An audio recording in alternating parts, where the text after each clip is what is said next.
High ভগবান, এ কেমন নেয় তোমার? যেদিন স্কুল থাকে ওদিন ঘুম থেকে উঠতে চায় না ছেলেটা, আর আজকে দেখো ছুটি আছে একটু লেট করে উঠবো সবাই, না সকাল 5টার সময় উঠেই বিছানায় ওঠো ওঠো শুরু করা দিয়েছে। এত শীত, বৃষ্টির মতো শীত পড়ছে, ছেলের এক জ্বালা শ্বশুরের এক জ্বালা। ঘুম থেকে উঠেই সাথে সাথে চা লাগবে, চিল্লানো শুরু করে দেয়, আমাকে চা করে দাও। তবুও কি করবো, উঠতে হয়, যেহেতু বাচ্চাদের স্কুল, দুটো বাচ্চাকে স্কুলে পাঠাতে হয়। ভাবতেই পারো কি পরিস্থিতি আর কত কাজ। কিন্তু আজকে ছিল স্যাটারডে, তো সে কারণে একটু দেরি করে উঠেছি ঘুম থেকে। ছেলের সাথে ক্যাচাল করতে করতে তো উঠোনটা ঝাড়ু করলাম, তারপরে ব্রাশ করে গাছে একটু জল দিয়ে তারপরে চলে এলাম চা করতে। সবার জন্য চা করে নিলাম, এরা চা খাচ্ছে, আমি আর আমার মেয়ে আমরা দুজনেই চা খাইনি বা খাই না আর কি।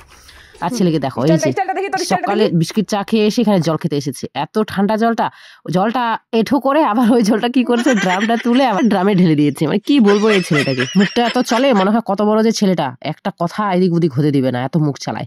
কিন্তু দেখো এখনো বিছানায় হিসু করে। বললাম যা ডাইপারটা তুই নিজে ফেল গিয়ে, আমি তো ডাইপার ধরবো না। তখন মুখটা কেমন করছিল, তো শানকে বললাম তুমি বিছানাটা তুলে ঘরটা একটু ঝাড়ু করে নাও, আর আমি এদিকে ভাতের উনুন চাল দিচ্ছি। শুকলো কি?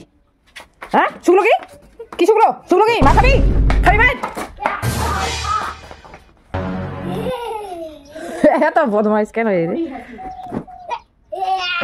বাচ্চাদের স্কুল না থাকলে দেরি করে উঠবো, এটা একটা ঠিক আছে, কিন্তু এই যে বাড়িতে থাকলে বন্ধুরা সারা দিন মানে তোমার অবস্থা খারাপ এমন। তো যাকে কালকে রিঠে মাছ ছিল, ওটা দিয়ে ফুলকপি আলু দিয়ে করবো, আর বাচ্চাদের জন্য ছিল চিকেন।